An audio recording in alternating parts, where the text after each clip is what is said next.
Aujourd'hui, dans cette vidéo, je vais vous donner tous mes conseils afin que vous vendiez au mieux votre montre, mais aussi afin d'éviter les arnaques. Vous êtes prêts? C'est parti!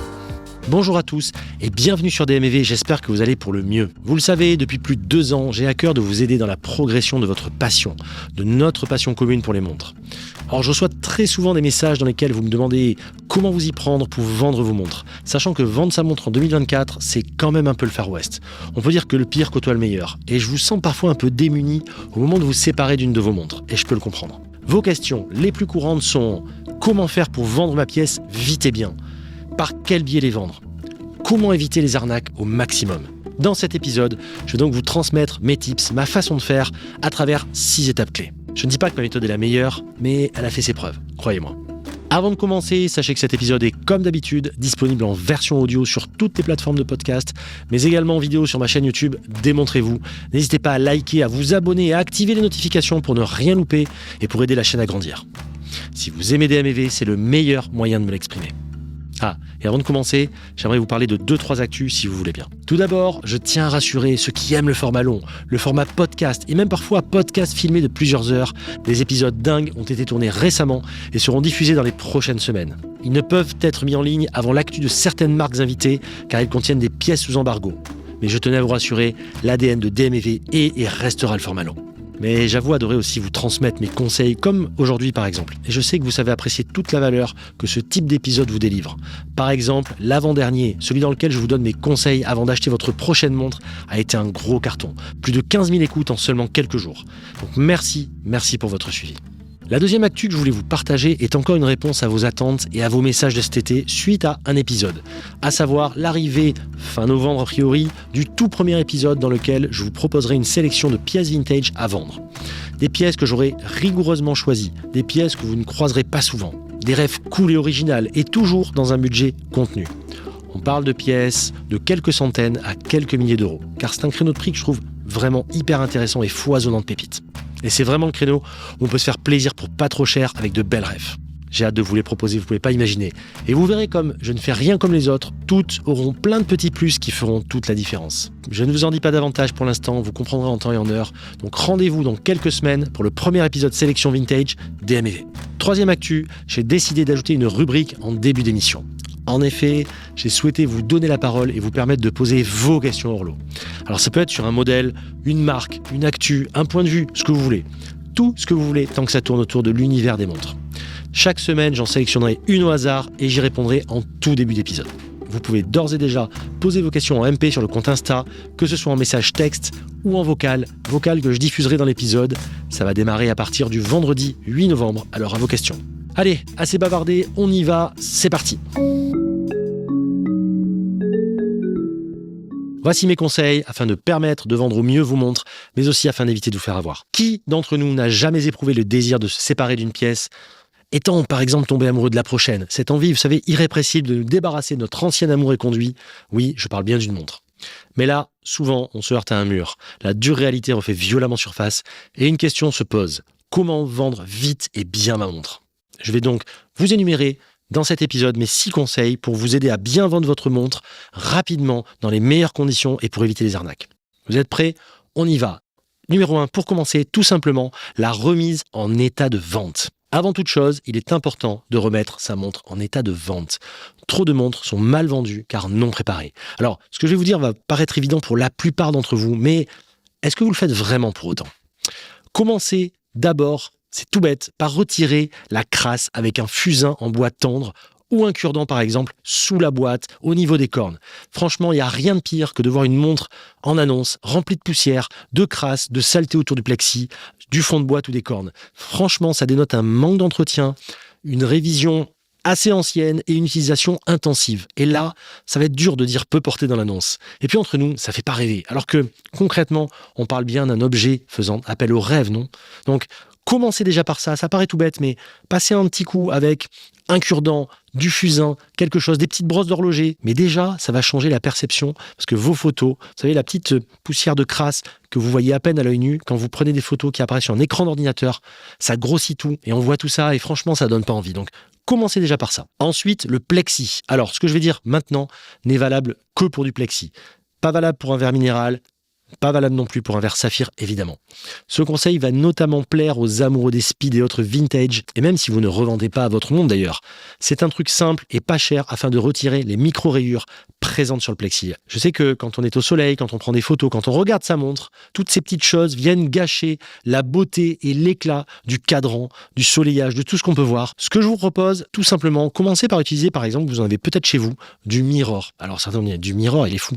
Alors du Mirror, vous savez, c'est le produit pour faire les cuivres. Pensez à bien secouer le produit avant usage. Vous en appliquez un peu sur un coton démaquillant, c'est les disques de coton, et vous effectuez des mouvements circulaires sur le plexi. Pour info, ça marche aussi sur les parties brillantes et même brossées de la boîte et du bracelet. Vous allez être super étonné du résultat et de la saleté que vous allez retrouver sur le coton qui sera vraiment très noir une fois brossé.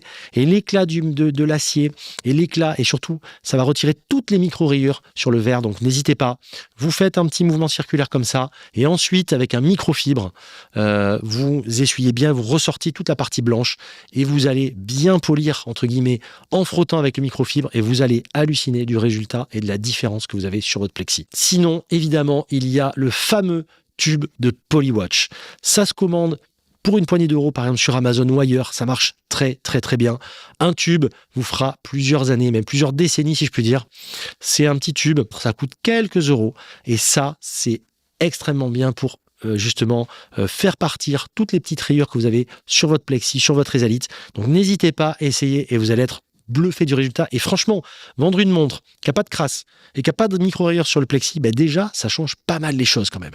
Ça lui donne un sacré coup de jeune. Une fois cette opération effectuée, on poursuit sur la partie esthétique et on passe sur le brossage, notamment sur la boucle et les maillons du bas, qui, vous savez, les fameux maillons qui sont plus exposés aux rayures quand on écrit, quand on tape à l'ordi, etc. et qui dégustent souvent et qui, même quand vous avez une montre qui est en très bon état, vous avez quasiment toujours, indépendamment du métier qu'on fait, vous avez toujours l'aspect de la montre qui est un petit peu gâché parce qu'on va voir ces fameuses micro-rayures qui sont sur la boucle et sur quelques maillons sous le bras. On va pouvoir faire disparaître ces micro-rayures, ou en tout cas la plupart de ces micro-rayures, et redonner un gros coup de jeune justement à la montre, à la boucle et au maillon.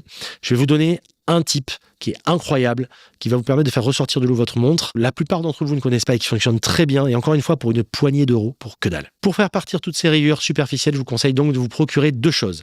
Tout d'abord, un tampon doux abrasif de la marque KA.EF de grain 280. Je vous envoie, alors j'ai pas de lien particulier à vous donner, mais vous trouverez assez facilement. Je vous mets la description de ce que c'est. Je vous mets un site sur lequel j'ai trouvé. Encore une fois, je n'ai pas d'affiliation, je n'ai pas d'avantage, je ne mets pas de lien particulier.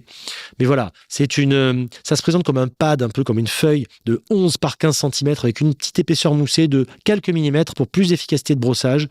Et c'est pas fait pour l'industrie des montres au départ. C'est vraiment quelque chose qui est un outil de ponçage, mais qui reproduit extrêmement bien le brossage Rolex par exemple. C'est vraiment chouette et je suis en train, et je vous montre, vous voyez, je fais l'essai sur ma Black B58, vous allez voir un petit peu le résultat, c'est assez éloquent je pense. Et dites-moi ce que vous en pensez dans les commentaires, n'hésitez pas. Je crois que les feuilles sont vendues par 3 ou 4, il y en a pour 5 euros. Enfin, on parle vraiment 5 à 10 euros grand maximum. C'est un petit truc que connaissent les gens qui sont vraiment un peu geeks là-dedans. Le deuxième article à acheter, si vous voulez, pour avoir un polissage un petit peu plus fin, de type un peu Omega, que vous avez sur les Seamaster, vous avez sur certaines Omega un petit peu plus anciennes, etc. C'est comme une grosse gomme abrasive de la marque Schlefix. C'est en grain 240. C'est un peu moins abrasif, comme je viens de dire. Donc, vous allez avoir un petit peu la finition. Vous allez avoir vraiment une finition au top, un peu plus brillante, un peu moins brossée brute, si vous voulez. Ça coûte entre 5 et 10 euros. Le résultat est tout simplement bluffant. Je vous conseille vraiment d'essayer ces deux choses. Pour ceux qui n'aiment pas trop avoir les micro-rayures, ceux qui veulent redonner un petit coup de jeune, même sans forcément vendre, vous faites d'un côté le plexi et de l'autre ça. Et franchement, vous n'allez pas reconnaître votre montre. C'est top. En revanche, très important quand vous l'appliquez, je vous dis parce que je me suis fait avoir au début, il y a fort longtemps, comme j'ai dit la dernière fois, il est important de bien respecter un mouvement de balancier quand vous allez poncer légèrement la boucle. Alors, faut pas appuyer comme un fou, mais je vous montre à l'écran ce que ça fait. Si vous faites pas ça, forcément, vous allez avoir un petit peu des vaguelettes qui vont apparaître et ça sera pas très beau. Alors que là, il faut vraiment, un geste extrêmement droit, précis, comme un mouvement de balancier. Et ça va être magnifique, vous n'allez pas reconnaître. Et pour info, ce truc est même utilisé par beaucoup de vendeurs professionnels.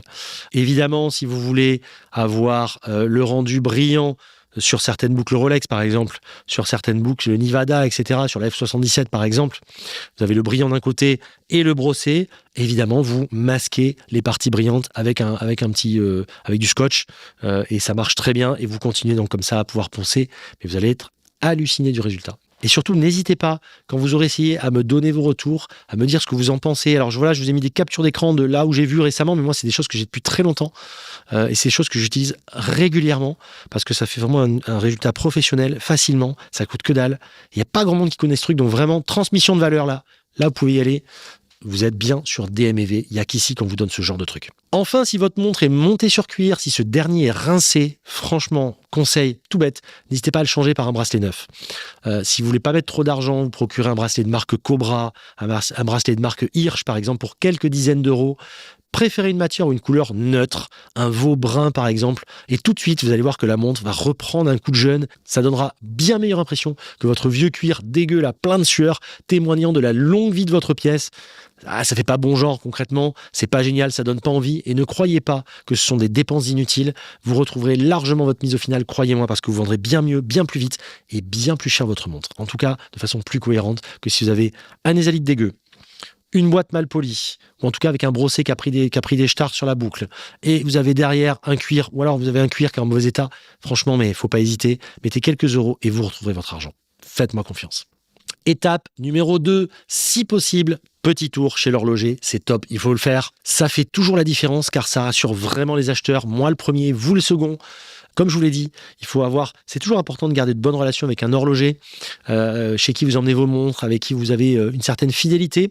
Et quand vous avez fait réviser la montre chez lui, par exemple, ou vous avez amené d'autres pièces, vous pouvez assez facilement venir le voir, lui passer la montre, demander à ce qu'il la passe au chronocomparateur et au contrôleur d'étanchéité. Mais en tout cas, ça vous coûtera quasiment rien, voire rien du tout. Tout d'abord, le chronocomparateur. Pour faire simple, on va surtout s'appesantir sur 2 valeurs essentielles qui vous donnent une photo à l'instant T de l'état de la montre, la marche et l'amplitude. Et évidemment, je ne l'ai pas dit, mais pour ceux qui veulent avoir ça à domicile, vous pouvez vous acheter un chronocomparateur sur eBay, sur Amazon. N'hésitez pas à vous en procurer un si vous voulez. Après, c'est bien de prendre la température, mais bon, concrètement, de toute façon, s'il y a une intervention à faire derrière, c'est bien d'être directement chez votre horloger. Donc, vous allez avoir les 2 premières valeurs, comme on a dit, la marche et l'amplitude. Tout d'abord, la marche. Mais c'est quoi la marche? Mais la marche, ça vous indique tout simplement l'avance ou le retard quotidien de la montre en secondes. Et une bonne marche, c'est bien souvent un super argument lorsque vous vendez la montre. Vous voyez bien que les marques elles-mêmes communiquent beaucoup sur ce point. C'est quand même un bon état de santé. C'est un peu la tension, si on pourrait dire, de votre montre.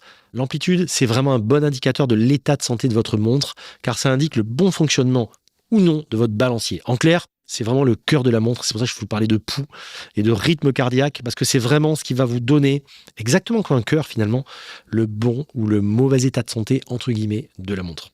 L'amplitude, c'est quoi? L'amplitude, c'est tout simplement l'angle que va parcourir le balancier par rapport au point mort. L'amplitude aura comme valeur la moitié d'une alternance. Mais quel est le rôle du balancier? Comme je viens de le dire, le balancier, c'est vraiment le cœur de la montre mécanique. Avec le spiral, ça constitue l'organe régulateur de la montre. Ça va déterminer la vitesse de mouvement des rouages de la montre et donc, par extension, la précision tout simplement de cette dernière. Ces oscillations de balancier vont déterminer l'amplitude de la montre. Une bonne amplitude pour une montre bracelet est généralement dans la fourchette de 270-310 degrés, c'est ce qu'on constate au global, lorsque la montre est à plat. Cette amplitude permet à la montre d'avoir suffisamment d'énergie pour fonctionner avec précision. Parce que si elle a la bonne énergie, elle va pouvoir, c'est un gage de précision pour la montre. Mais attention, une trop grande amplitude peut aussi endommager le mouvement. Donc là aussi, vous l'aurez compris, cette donnée va procurer une info hyper instructive sur l'état de santé de la montre. Et c'est important d'avoir ces données parce que c'est important de les transmettre. C'est vraiment un argument de vente. Une montre avec une bonne amplitude tiendra à l'heure, comme on dit. Elle se montrera plus précise qu'une montre à faible amplitude. Et une bonne amplitude, ça se dit, ça se communique, ça se transmet, ça se met même dans l'annonce, c'est super important, ça montre que vous êtes sérieux, ça montre que vous connaissez, ça montre aussi que vous avez vraiment l'état de santé, vous avez l'attention et le pouls de la montre, et ça c'est super intéressant concrètement quand on veut connaître son état de santé avant de l'acheter. En revanche, si ces 2 données sont mauvaises, je crois que vous êtes parti pour une révision, mais à mon avis, votre horloger sera là pour vous le dire et pour vous le signaler. Ensuite, on passe à l'étanchéité. Selon l'étanchéité marquée constructeur de la montre, 5, 10, 15, 30 bars, demandez à votre horloger de la passer au testeur d'étanchéité. Car là aussi, une étanchéité conforme aux données de la marque, ça va vraiment rassurer votre acheteur. On sait qu'aujourd'hui, on fait beaucoup beaucoup de choses avec nos montres et ça veut dire que la montre est repartie pour X années sans avoir à la toucher, qu'elle est étanche et donc qu'elle est hermétique à toute l'humidité, à une éventuelle tropicalisation, à une éventuelle rouille, à une éventuelle dégradation du mouvement. Donc ça, c'est très important, faites-le. Et une fois que vous avez fait chronocomparateur, testeur d'étanchéité, surtout, c'est important aussi, demandez à votre horloger de récupérer les petits tickets que les machines auront imprimés pour l'occasion, parce que c'est bien de le marquer dans l'annonce, mais vous savez, vous pourriez dire n'importe quoi, on ne vous connaît pas.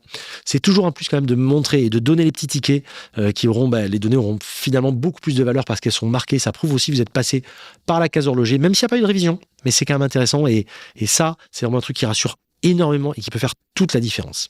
Troisième étape, la détermination du prix. Une fois votre montre nettoyée, vérifiée, passée au banc et ou révisée, vient le fameux benchmark. C'est-à-dire faire un tour du marché et déterminer son prix avec exactitude. C'est important de ne pas se planter au départ sur le prix et de fixer dès le départ un prix de vente cohérent. Une montre qui reste trop longtemps sur le marché voit sa probabilité de vente s'amoindrir jour après jour. Vous savez, ça fonctionne un peu comme une maison. Ceux qui mettent une maison trop chère dès le départ en disant il va y avoir de la négo. Alors oui, c'est bien d'avoir une petite négo, mais mettre trop cher dès le départ et une montre qui va rester 2, 3, 4, 6 mois, les gens vont se méfier, vont avoir l'impression qu'il y a un problème et votre montre va vous rester sur les bras et finalement, contre toute attente, vous la vendrez moins cher que ce que vous prévoyez de vendre et en plus, ça va bloquer tous vos projets qui sont derrière. Comme critère de fixation du prix, il est important de savoir ce qu'on veut derrière. Est-ce que c'est dans le but d'acheter la suivante ou juste récupérer des fonds pour un autre projet, par exemple? Parce qu'on n'est pas dans les mêmes dispositions selon l'issue. Si on est pressé parce qu'on veut quelque chose derrière, forcément, on ne va pas fixer le même prix que si on a le temps et qu'on n'a pas encore de but précis, qu'on est en pleine recherche et que ça peut se passer dans plusieurs mois. On n'est pas dans les mêmes dispositions. Mais si vous vendez vite, c'est là que vous vendrez mal et c'est là que vous risquez de vous faire avoir. Parce que vous allez accepter des deals inacceptables.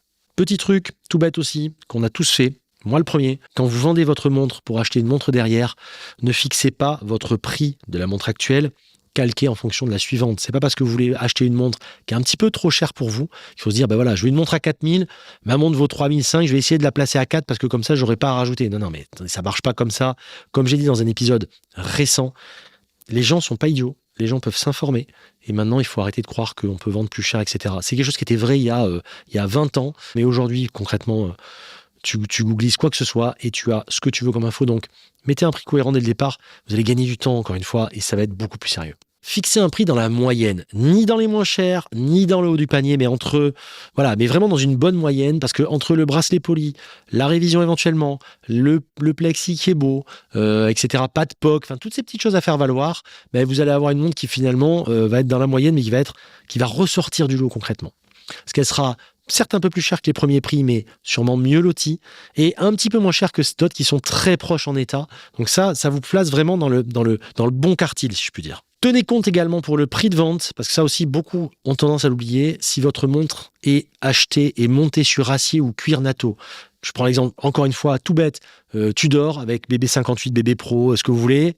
Si vous l'achetez sur acier ou si vous l'achetez et si vous la vendez sur natto, par exemple, c'est pas la même chose. Il y a une grosse différence de prix. Alors, je sais qu'à l'achat, quand vous l'achetez en boutique, il y a genre 150 €. Mais vous savez très bien que celui qui va vous l'acheter sur natto et qui ensuite veut l'acier va devoir rajouter, je crois que c'est 800 balles, un truc comme ça. Donc, c'est pas la même chose quand vous vendez une BB58 qui a 5 ans et qui est sur natto qu'une BB58 qui a 6 mois ou 3 mois sur acier. Attention à ça, vraiment, quand vous allez benchmarker pour votre prix, tenez compte de tout ça et soyez cohérent par rapport à ça. Est-ce qu'elle est encore sous garantie ou pas? Est-ce qu'elle est full set? Est-ce qu'elle est française? Ça, c'est important aussi. Acheter dans une boutique en France, c'est que beaucoup de gens aiment bien et c'est pas la même chose que si c'est un code étranger. Est-ce qu'elle a tous ses maillons? Est-ce qu'elle a été révisée? Toutes ces petites choses vont pondérer et donner un prix final. Pour déterminer votre prix, je vous conseille d'aller voir également sur plusieurs sites. Un seul site ne suffira pas parce qu'il n'y a pas vraiment un site qui a le bon prix. En général, donc il faut arriver à se faire un petit 360 des sites intéressants et ensuite d'arriver à faire son nuage de points, si je puis dire, et d'avoir le prix qui est le sien.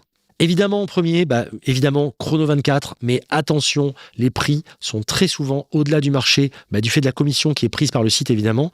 La plupart du temps, vous pouvez retirer entre 10 et 15% du prix de la pièce pour avoir le prix marché. Alors, c'est pas l'idéal, je sais, ce site, j'ai jamais dit que c'était le site idéal, mais il a le mérite d'exister et il donne déjà un début d'indication. En revanche, ce qui est super intéressant sur ce site, c'est leur tableau d'évolution des prix qui vous donne une tendance super intéressante sur l'évolution de l'offre et de la demande sur la référence consultée. C'est-à-dire vraiment, vous allez voir, amusez-vous à regarder sur des Rolex sportifs par exemple, vous allez voir, c'est assez éloquent quand vous voyez une GMT Master 2, une Batman, une Batgirl, ce que vous voulez, un peu la descente aux enfers depuis un an ou deux. Et vous voyez finalement, ça vous montre les corrections du marché, alors même si les prix sont toujours beaucoup plus hauts que la réalité. Parce que c'est quand même beaucoup de professionnels et que généralement c'est un peu plus élevé que si vous vendez vous en tant que particulier. Vous pouvez pas vendre au même prix qu'un professionnel parce que vous ne proposez pas les mêmes garanties et c'est normal. Et en plus, il y a la commission. Donc vraiment, faites attention à ça et n'allez pas fixer un prix en vous calquant sur Chrono24, mais déjà, premier indicateur. Ensuite, n'hésitez pas à aller faire un tour sur la cote des montres. Et oui, je sais, ce site existe encore. C'est un site qui était extrêmement consulté il y a quelques années. Maintenant, c'est un site qui, à mon avis, c'est mon ressenti, est relativement peu consulté par rapport à ce qu'il fut, mais il existe encore, il a lui aussi le mérite d'exister. Alors, à prendre un peu avec des pincettes, parce que ils ont un truc qui est assez intéressant, mais qui fonctionne pas pour tous. C'est un peu la méthode des 20-80. Ils ont la moyenne et les prix marché sur de l'occasion sur chaque modèle. C'est pas mal. Bon, j'ai fait l'essai sur quelques montres. Alors, à 80%, les prix sont plutôt pas mal et assez proches quand même. Il y a quelques conneries et des corrections à faire. Attention à ça. Mais malgré tout, c'est toujours intéressant et de voir tout ça et de voir les prix qui sont pratiqués. Donc à partir de là, vous avez déjà ces deux sites qui sont intéressants et qui vont vous permettre d'avoir cette base de prix. Ensuite, alors je le dis souvent, ça peut paraître un peu désuet, mais franchement, vous serez étonné de la précision des tarifs que vous allez récolter en allant voir du côté des forums. J'insiste vraiment à chaque fois. Moi, aujourd'hui, pour être tout à fait sincère, je ne vais plus sur les forums pour regarder les conversations parce que on est passé à un stade où les forums sont quand même un peu désuets, clairement. Mais avantage, c'est 90% des particuliers qui vendent leurs montres. Donc déjà, ça va vous donner des prix cohérents par rapport à ça. 2, ce sont des sites de confiance comme Chronomania et son fameux coin des affaires, Forum à montre, Monde de plongée, etc. Et vous allez avoir des prix qui sont extrêmement justes par rapport au marché, avec une belle correction à chaque fois. Et vous allez aussi pouvoir vous inspirer concrètement de la façon de rédiger les annonces qui sont souvent très sérieuses. On est vraiment sur un panel de personnes sérieuses, recommandables. Et d'ailleurs, si vous êtes contacté, on va en parler un petit peu plus tard, par quelqu'un qui veut acheter votre montre, moi, c'est une des premières choses que je demande, c'est s'ils sont sur les forums, parce que vous allez pouvoir voir avec le pseudo de la personne. Et déjà, c'est une mise en confiance qui est énorme. Mais je vais vous en parler un petit peu plus tard. Bon, avec tout ça, vous avez quand même de quoi faire. Avec tout ce benchmark, vous avez de quoi faire et de récolter toutes les informations pour avoir un prix déterminé assez précis. Et là, je passe à la 4e étape importante. Une fois le prix fixé, la rédaction de l'annonce. 2 types de sites, selon moi, pour publier vos annonces. Pour les petits prix, ce que j'appelle petits prix, c'est les prix en dessous de 1 000 €, quoi. En gros, c'est à peu près ça. N'hésitez pas. Alors, je sais qu'il y en a qui sont contre. Moi, je vends très bien là-dessus. N'hésitez pas, Le Bon Coin, franchement. Alors, il y a du tri à faire. On va avoir des choses un petit peu et des demandes un peu incongrues. Mais c'est pas grave. Ça, déjà, ça a l'avantage aussi d'avoir l'antériorité avec les étoiles, les notations des personnes. Donc, évidemment, quand j'ai des questions de personnes qui ont un compte qui a 1 mois avec 0 évaluation et qui me posent une question un peu bizarre, évidemment, je fais le tri. Mais quand vous avez quelqu'un qui est là depuis 10 ans, qui a 60, 70 ou 50 même transactions, même moins, mais on lit les commentaires, et qu'ensuite vous avez en plus l'avantage sur Le Bon Coin d'avoir le compte tiers qui sécurise la transaction, franchement, il n'y a aucun risque à avoir, quoi. Donc moi, je pense que pour les petites sommes, entre guillemets, c'est quand même pas mal, et surtout ça a l'avantage d'aller très vite, et vous touchez franchement quasiment 100% des gens. Les forums, évidemment, pour mettre une annonce, n'hésitez pas. Chronomania, vous pouvez vous inscrire à mettre une annonce dès le départ. Forum à montre, vous ne pourrez pas. Je crois qu'il faut 50 posts pour balancer une annonce. Monde de plongée à voir. Mais ça a l'avantage, aussi, comme je vous le disais, de donner l'antériorité de l'acheteur. Quand vous avez une personne, effectivement, vous pouvez demander s'il est sur ces forums, et une personne, vous pouvez voir ce qu'il a acheté, vendu, et quelqu'un qui est là sur un forum depuis 5, 10, 15 ans, et qui a vendu 5, 10, 15, 30 pièces, là, vous êtes tranquille, et déjà, le côté peace of mind, le côté rassurant, c'est énorme. N'hésitez pas aussi à aller voir, et ça c'est très intéressant sur tout ce qui est compte Instagram, de comptes, de youtubeurs, etc. Parce que souvent, on peut avoir aussi des choses assez intéressantes. Pour les montants plus importants, Chrono24 est tout de même pas si mal, même si le prix en pâtit un petit peu à cause de la commission perçue. Mais ça a l'avantage quand même de proposer une transaction sur compte séquestre. Et ça, c'est vrai que vous êtes quand même assez tranquille. Il y a vraiment Chrono24 qui va débloquer et vous payer quand la personne reçoit, mais attention, c'est des personnes aussi qui ont dû s'inscrire, qui ont dû faire vérifier leur identité, un petit peu comme sur Le Bon Coin, mais on est encore allé plus loin, donc globalement, vous êtes assez tranquille, mais effectivement, il y a une commission 6 à 10%, je crois, un truc comme ça. Mais bon, parfois, il vaut mieux perdre 3, 4, 500 euros, mais s'assurer de la transaction que de perdre 5 ou 10 000 euros. Rédiger une annonce assez complète, ça vous évitera d'avoir à répondre à 500 questions dont la réponse n'est pas dans l'annonce. Vous gagnerez beaucoup de temps. Mettez caractéristiques, la date d'achat, première main ou pas, l'état du set, les modalités de transaction, pas d'échange. Je vous conseille de ne pas faire d'échange, on va en parler un petit peu plus tard. Et encore une fois, soyez précis, vous gagnerez beaucoup de temps. Les photos, prenez le temps de faire de jolies photos. On n'est pas tous photographes, mais ne sous-estimez pas ce point. Évitez les photos de vacances à outrance. Dépersonnalisez la pièce au maximum. Encore une fois, un petit rapport avec l'immobilier. Quand vous visitez une baraque et qu'il y a encore les chambres d'enfants pleines de jouets avec des posters partout, se projeter, c'est compliqué quand même avec les photos de famille partout. Une montre, c'est pareil. Si la personne, vous mettez des photos de votre montre avec un changement de bracelet 50 fois et que vous le mettez dans tous les sites, et je le vois souvent, hein, franchement, ça vous fait sourire, mais je le vois très souvent dans les annonces avec devant le Mont-Saint-Michel, devant machin, devant truc, on se dit mais attends, la montre elle a fait 3 fois plus le tour du monde que les petits nains dans Amélie Poulain, quoi. C'est un truc de fou, et j'ai pas forcément envie d'acheter une montre qui a fait le tour du monde. Donc surtout quand vous me dites peu porter, c'est assez incohérent, et ça reste votre montre aux yeux de l'acheteur, ça va être dur pour lui de se l'approprier. Mettez des photos relativement neutres, les plus neutres possibles. Ah, et aussi un truc moi qui me fume à chaque fois que je le vois, si vous n'êtes pas horloger, si vous n'êtes pas équipé, mais par pitié, évitez les photos avec le fond de boîte ouvert et le calibre béant. Ça, c'est un no-go, mais grave pour moi. C'est un no-go direct pour moi et pour beaucoup. Surtout si la montre est neuve ou récente. C'est-à-dire, vous vendez une Rolex qui a 2 ans ou 1 an. Je vois les mecs qui vous ouvrent le fond de boîte et vous avez le mouvement et tout. Déjà, elle est plus étanche. Et franchement, moi, c'est un truc qui me bloque direct. Donc, si c'est une vintage et que vous avez le matériel, à la limite, pourquoi pas. Mais si c'est une neuve ou récente et que vous avez ouvert le truc un petit peu à la sauvage, ou en tout cas, même si vous avez l'équipement, ça va prendre la poussière, l'humidité. Je trouve pas ça terrible, quoi. Enfin, appesantissez-vous sur les détails importants et valorisants de la montre, les cornes, le cadran, etc. Ce qui la rend intéressante, ce qui procure un avantage par rapport aux autres. S'il y a un beau cadran, s'il y a un cadran qui est pas tacheté, s'il y a des cornes qui sont non polies, etc. Parlez de ces petites choses qui vont faire que on peut plus comparer votre montre à une autre. Dernière chose sur ce point-là, évitez vraiment, par expérience, n'acceptez pas les échanges.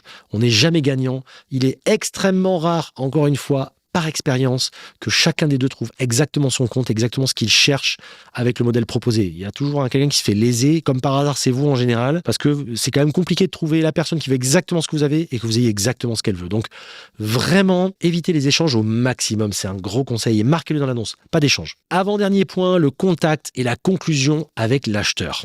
Première chose hyper importante que je vous conseille grandement, ça fait vraiment toute la différence et personnellement ça m'a beaucoup aidé dans certains cas, demandez un appel, demandez expressément de vous appeler, une conversation téléphonique, parce que c'est bien la SMS mais conversation téléphonique déjà, vous allez voir la différence et dans la conversation, moi ce que je fais c'est comme si une conversation entre passionnés, naturellement il va ou elle va nous parler de la pièce, le pourquoi de l'achat, ce qui lui plaît dans la pièce, etc. Et dans une conversation entre passionnés, vous voyez instantanément la différence si justement la personne est habitée et a envie de cette montre ou si c'est juste un arnaqueur. Enfin, concrètement, quand on est à ce stade et vous parlez avec la personne, le niveau, pas forcément le niveau de connaissance, mais le niveau d'intérêt, la façon dont il va en parler, c'est complètement différent en général qu'une personne qui connaît rien du tout ou en tout cas qui cherche toute la pièce à vous flouer. Le ton, l'emphase, la cohérence des propos trompent rarement. Perso, je le fais à chaque fois et ça marche à tous les coups. Donc, à vous de trouver la meilleure façon d'emmener la conversation, de demander. Moi, généralement, je fais mais qu'est-ce qui fait que vous êtes sur cette référence, vous hésitez entre quoi et quoi, etc. Et on amène à la conversation et là, de suite, vous voyez à qui vous avez affaire concrètement. Dans la conversation, essayez, comme je vous disais, de demander peut-être le pseudo, si il ou elle est sur les forums ou pas, et essayez de voir si vous ne connaissez pas chacun une personne en commun. Le monde est petit, quelqu'un qui cherche telle montre en vintage, ça se trouve, vous le connaissez déjà, ou il connaît une personne que vous connaissez, etc. Et franchement, la cooptation, ou en tout cas, le réseau, ça aide beaucoup. Ah, aussi, une petite vérification du compte Insta. Et c'est important parce que vous allez voir la personne qui poste depuis des années sur des montres et vous allez voir un petit peu ce qu'il peut avoir. Bon, c'est quand même un bon indicateur. Moi, j'hésite pas à aller sur le compte LinkedIn aussi pour aller voir aussi ce qui correspond par rapport à ce qui m'a été dit, qui peut confirmer ou infirmer votre ressenti de départ. Une fois que vous êtes mis d'accord sur le prix, sur les conditions, etc., évidemment, pas de chèque. Pas de rendez-vous dans les lieux incongrus, mais ça, je pense qu'à des heures indues, mais ça, je pense que vous êtes quand même des grands garçons et vous allez y arriver. Uniquement virement et constatation de l'argent sur le compte, puis attente 48 à 72 heures avant envoi. Mais même un virement, vous savez, n'est pas complètement sûr. Je vous dis ça par rapport au virement parce que moi j'ai connu à une époque, il y avait eu un trafic qui avait été fait qui était assez bien foutu et on pouvait se faire avoir. C'est-à-dire qu'un virement, contrairement à ce qu'on peut penser, quand il est sur un compte, il peut être retiré par la banque. Et j'ai déjà vu ça. En fait, des gens avaient créé des faux comptes bancaires, ils avaient reçu les chéquiers, ils avaient balancé plein de chèques avec plein de montants sur un autre faux compte. Ce faux compte était crédité et à partir de là, ils avaient réussi à faire des virements. Alors je ne sais pas si aujourd'hui on peut encore le faire, mais moi je sais qu'il y a une dizaine d'années, ça marchait encore. Et donc les mecs recevaient un virement. Et ce virement était donc sur le compte et au bout de 24 heures, comme les fonds n'étaient pas sur le fameux compte qui émettait, le virement était retiré directement de votre compte en banque. Donc là, grosse frayeur, vous voyez qu'il y a le truc, vous envoyez la montre et une fois que c'est envoyé, il n'y a plus l'argent. Donc attention à ça. Bon, a priori, vous laissez passer 48 à 72 heures et il n'y a pas de souci. Entre-temps, si vous le souhaitez, vous pouvez éventuellement récupérer une copie de la CNI de l'acheteur, de la carte nationale d'identité de l'acheteur, pour lui faire un document de vente. Alors moi, je sais que je le fais en général. Et comme ça, pour leurs assurances, c'est mieux malgré tout, parce que s'ils achètent la montre et qu'ils n'ont aucun document qui prouve qu'ils ont acheté la montre à ce montant, ben c'est mort pour les assurances. Donc attention à ça.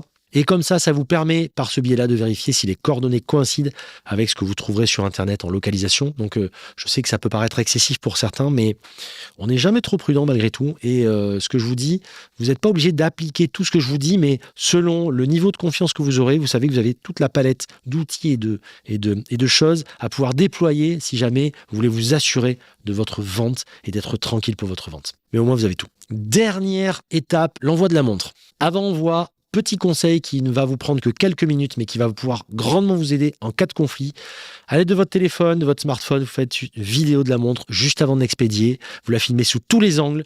Vous la montrez, vous montrez qu'elle fonctionne. Vous faites marcher le chrono, vous montrez que la trotteuse tourne, vous montrez que tout fonctionne bien. Et vous filmez aussi donc la montre, le boîtier de la montre, puis la boîte, etc. Et vous vous filmez en train de le mettre dans le carton et de fermer le carton. Moi, c'est un truc, quand il y a des pièces un peu touchy, que je fais pour être certain qu'il n'y ait pas de souci. Les vidéos sont horodatées et ça vous aidera grandement en cas de conflit. La personne ne pourra pas vous dire il y avait un POC sur la corne, etc. puisque la photo et en plus le niveau de qualité des vidéos aujourd'hui, des iPhones et compagnie, va permettre qu'il n'y a pas débat là-dessus. Donc la personne, on voit souvent le cas dans des transactions, j'ai souvent entendu, la personne reçoit la montre, par exemple, il l'a fait tomber ou il y a un truc comme ça. Et après, il dit, ouais, la montre avait un pet, c'est votre faute, etc. Là, au moins, vous avez la vidéo, la chose qui prouve. Et à partir de ce moment-là, c'est juge de paix, concrètement. Concernant les types d'envoi, pour des petits montants, je vous conseille de passer, vous pouvez passer par les transporteurs classiques. Pensez bien à les assurer, à assurer votre envoi. Mais pour des envois de plus grande valeur, à l'appréciation de chacun. Moi, je me fais une assurance différente quand ça dépasse 1500 euros. En général, je passe par des trucs différents. Quand c'est pour des envois de plus grande valeur, c'est-à-dire que moi, il y a vraiment le palier de 1500 euros. Généralement, j'aime bien envoyer en valeur déclarée la fameuse VD, qui est la méthode utilisée par les professionnels et qui, selon moi, est la méthode la plus sûre à ce jour. Si vous ne connaissez pas la VD, la valeur déclarée, c'est un service à part de la Poste. Alors attention, ça va me dire, oui, la Poste, j'ai pas confiance. Non. La valeur déclarée, c'est très différent. C'est vraiment un mode d'envoi différent. C'est stocké de façon sécurisée dans la Poste, fermé. C'est beaucoup mieux tracé. Le contenu est assuré pour une valeur déclarée, justement, allant jusqu'à 5 000 euros. Les modalités de remboursement sont beaucoup plus simples qu'avec Chronopost ou autre, par exemple, qui bien souvent, attention, dans leurs conditions générales de service, bien souvent, ils assurent les bijoux, mais pas les montres. Lisez bien les CGS, faites gaffe à ça. C'est pour ça que moi, quand ça commence à dépasser un certain montant, je trouve que la VD, c'est top. Et en plus, comme par hasard, comme c'est bien traqué, il n'y a jamais, ou quasiment jamais de perte de colis quand on passe par la VD. Donc ça aussi, c'est vraiment bien. Attention, l'envoi de VD, de valeur déclarée, ne peut se faire qu'à l'aide d'une pochette spéciale en plastique, hyper résistant. Donc déjà, c'est mieux qu'un carton et ça se perd pas comme ça. Vous voyez, c'est un truc, ça ne peut pas s'ouvrir accidentellement, comme on vous dit parfois. Ces pochettes de valeur déclarée, vous pouvez vous en procurer auprès des gros centres de la Poste ou essayer de voir peut-être parfois chez des horlogers, des bijoutiers par exemple, qui ont ça systématiquement pour les envois d'or. Au départ, c'était fait pour ça. Ils peuvent vous les vendre ou encore, si vous avez de bonnes relations, ils peuvent vous en donner une ou deux. Et après, vous procurez également, soit par leur biais, soit à la Poste, le bulletin de VD qui ressemble peu ou prou à un bulletin de courrier recommandé avec accusé de réception. Ensuite et enfin, si vous souhaitez malgré tout et c'est plus simple pour vous de passer par les transporteurs classiques type DHL, Chronopost et autres, alors je vous conseille d'avoir recours à un service moi que j'ai fait de temps en temps quand j'étais un peu moins sûr ou quand ça devait partir à l'étranger, etc. Je précise avant que je ne suis pas sponsorisé par la marque, mais vraiment je l'utilise de temps en temps, occasionnellement. C'est Secursus. Je ne sais pas si vous connaissez, c'est pas mal du tout. Ces derniers proposent, quel que soit votre envoi, pour 1% du prix de l'envoi, d'assurer votre bien ad valorem, c'est-à-dire à hauteur de la valeur assurée, que ce soit suite à un vol, une perte du transporteur ou encore une casse. Et franchement, ça peut bien aider quand vous avez des envois un peu délicats, un peu lointains, qui partent, et vous n'êtes pas sûr de votre... Enfin, pas que vous n'êtes pas sûr de votre coup, mais quand vous êtes un peu fébrile, et moi je conseille de le faire quand vous êtes sur des grosses sommes, parce qu'ils font 20, 30, 40 000 euros, c'est pas un problème. 1%, quand vous êtes 20 balles pour 2 000 euros, franchement, allez-y quoi. Secursus, je vous mets le site et à quoi ça ressemble. Encore une fois, j'ai aucun intérêt personnel, mais je l'ai utilisé de temps en temps. C'est vrai que au moins, on ne serre pas les fesses pendant 48 heures. Quand il y a l'envoi, on est un peu plus serein et la sérénité n'a pas de prix. Voilà, on arrive à la fin de l'épisode. N'hésitez pas à me dire sur la chaîne YouTube ce que vous avez pensé de tous ces conseils et lequel, et ça m'intéresse vraiment, lequel vous avez préféré et lequel vous allez appliquer dès la prochaine vente. Nous arrivons à la fin de cet épisode, j'espère qu'il vous a plu. Si tel est le cas, je vous invite à liker, partager, commenter et s'il vous plaît, pensez à mettre une note 5 étoiles sur Apple Podcast ou Spotify par exemple. Ça ne vous prend qu'une seconde et ça aide vraiment la chaîne à progresser, puis ça me donne de la force. Comme d'habitude, vous pouvez me contacter par mail à l'adresse contact@demontrez-vous.com ou en DM via le compte Insta Démontrez-vous. Et évidemment, comme je l'ai dit en début d'épisode, n'hésitez pas à m'envoyer vos questions, soit en vocal, et je passe le vocal à ce moment-là en début d'épisode et je réponds à votre question. Je vais sélectionner donc chaque semaine une des questions que vous m'aurez posées via Insta en MP. Je sélectionne une question, j'y réponds en début d'épisode et ça peut être très très cool. Ça peut être sur un ressenti, sur une marque, sur un modèle, sur quoi que ce soit qui est trait à l'horlosphère. N'oubliez pas de vous abonner à la chaîne YouTube pour ne louper aucun épisode et merci encore une fois, la chaîne fait des pas de géant comme je vous ai dit. Franchement, c'est assez incroyable en si peu de temps, ça fait vraiment plaisir, le contenu vous plaît et comme je vous l'ai dit, on va renouer avec des podcasts longs. Donc que ceux qui aiment le court soient heureux que ça soit comme ça parce que ça va continuer avec des épisodes courts de conseils parce que je sais que vous en avez besoin eu égard aux messages que vous m'envoyez. Et je vais continuer aussi à faire des messages longs. Je reçois encore des CEO de marque, je reçois encore des horlogers. Vous allez voir, c'est incroyable dans les prochaines semaines ce qu'on va avoir. Et maintenant, voici venu le temps de notre adage, mais écoutez plutôt. Le succès n'est pas la clé du bonheur. Le bonheur est la clé du succès. Si vous aimez ce que vous faites, vous réussirez. Albert Schweitzer. Je vous laisse méditer là-dessus. Je vous dis à vendredi prochain dès 6h. Et surtout, et comme toujours, portez ce que vous aimez. Ciao!